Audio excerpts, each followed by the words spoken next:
Smart work and hard work, ये दोनों word तो आपने कभी ना कभी सुने ही होंगे, क्योंकि लोग आजकल इन शब्दों का ज़्यादा इस्तेमाल करते हैं और कहते हैं कि यदि तुम्हें अपनी लाइफ में सक्सेसफुल बनना है तो तुम्हें हार्ड वर्क करना होगा और कठिन मेहनत करनी होगी। जबकि कुछ लोग कहते हैं कि हार्ड वर्क करने से कुछ नहीं होता है, तुम्हें तो स्मार्ट वर्क करना चाहिए। इन सब चीज़ों को सुनने के बाद लोग कंफ्यूज हो जाते हैं कि मैं आखिर रियल लाइफ में क्या करूं, किसी चीज़ को पाने के लिए कड़ी मेहनत करूं या फिर मेहनत न कर सिर्फ स्मार्ट वर्क पर फोकस करूं। तो दोस्त, आपके हर क्वेश्चन का सॉल्यूशन हम ढूंढेंगे और उसका आंसर भी देंगे कि आखिर लाइफ में क्या ज़्यादा ज़रूरी है, हार्ड वर्क या फिर स्मार्ट वर्क।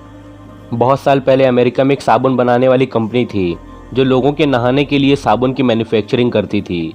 एक दिन उनकी एक मशीन में कोई प्रॉब्लम हो जाती है, जिसके कारण बहुत सारे सोप के पैकेट खाली ही रह जाते हैं। मतलब साबुन की पैकिंग ठीक ढंग से नहीं हो रही थी। कुछ पैकेट ठीक थे लेकिन कुछ खाली ही छूट रहे थे। इसकी शिकायत कस्टमर भी करते हैं, जिसके कारण लोग उनका प्रोडक्ट यूज़ करना बंद कर देते हैं और कंपनी को भारी नुकसान होता है। इस चीज़ की पूर्ति के लिए कंपनी लाखों रुपए खर्च कर एक बहुत बड़ी मशीन लगाती है जो ये चेक कर लिया करती थी कि कौन सा पैकेट खाली है और वो उनको पहले ही अलग कर देती थी, जिसका कंपनी को बहुत फ़ायदा मिलता है।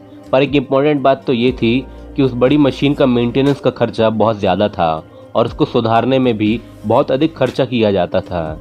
इसी तरह की प्रॉब्लम इंडिया में भी आती है। यहाँ पर भी साबुन के कुछ पैकेट खाली निकलते हैं, उनको भी भारी नुकसान होता है और बहुत सारे लोग कहते हैं कि जैसी मशीन अमेरिका की कंपनी में लगाई गई है, हमको भी वैसा ही करना चाहिए।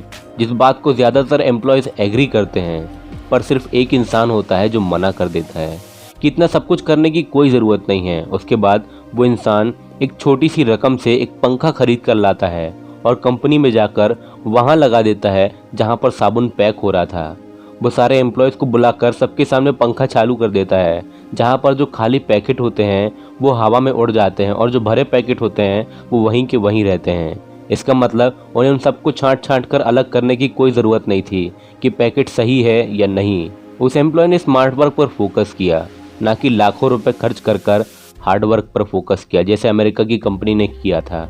पर यदि आप कोई एथलीट हो तो आपको स्मार्ट वर्क से ज़्यादा हार्ड वर्क पर ही फोकस करना होगा, क्योंकि स्पोर्ट्स में जितनी ज़्यादा मेहनत की जाती है हमारी परफॉर्मेंस उतनी ही अच्छी हो जाती है। यहाँ पर स्मार्ट वर्क का कोई भी रोल नहीं है, यहाँ सब कुछ हार्ड वर्क ही होता है।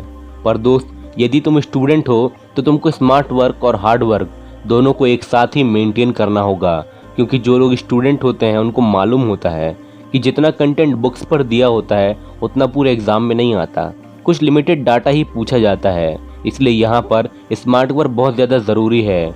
लेकिन जब मैथ जैसे सब्जेक्ट की बात आती है तो उसमें प्रैक्टिस की बहुत ज़्यादा ज़रूरत होती है, जहाँ पर हार्ड वर्क भी बहुत ज़्यादा ज़रूरी हो जाता है। इसलिए दोस्त, स्टूडेंट लाइफ में स्मार्ट वर्क और हार्ड वर्क दोनों को ही एक साथ मेंटेन करना होगा। दोस्त, स्मार्ट वर्क या हार्ड वर्क करना हमारी सिचुएशन पर निर्भर करता है, पर यदि हम स्मार्ट वर्क करेंगे हर चीज़ में तो हमारी आदत बन जाएगी कि हम हर काम शॉर्टकट में ही करेंगे, जो हमारे लिए ही भारी नुकसान की बात हो जाएगी। पर यदि हम सिर्फ हार्ड वर्क पर फोकस करेंगे तो हम ज़रूरत से ज़्यादा मेहनत करने लगेंगे और हम एक मजदूर की तरह हो जाएंगे। जिस तरह एक मजदूर बहुत ज़्यादा मेहनत तो करता है लेकिन उसकी इनकम बहुत कम होती है। अब आप सोच रहे होंगे कि आखिर क्या करें, तो इसका आंसर ये है कि यदि आपको अपनी लाइफ में सक्सेसफुल होना है तो आपको हार्ड वर्क और स्मार्ट वर्क दोनों ही करना होगा। किसी एक के भरोसे रहने पर हमारी लाइफ मुश्किल सिचुएशन में जा सकती है। इसलिए दोस्त, जहाँ जहाँ ज़रूरत होती है वहाँ वहाँ स्मार्ट वर्क करना चाहिए और जहाँ जहाँ हार्ड वर्क की ज़रूरत है वहाँ हार्ड वर्क भी करना चाहिए। दोनों को एक साथ लेकर ही काम किया जा सकता है, अलग अलग हम कुछ नहीं कर सकते। मेरे दोस्त, मुझे लगता है कि जो आपको समझाना चाहता था आप समझ गए होंगे। आज का वीडियो यहीं तक था। वीडियो अच्छा लगे तो लाइक कर देना, चैनल में नए हो तो सब्सक्राइब कर देना। आपका हर एक सब्सक्राइब मुझे मोटिवेशन देता है जिससे मैं और अच्छे अच्छे वीडियोस बना सकूं। Thanks for watching my friend.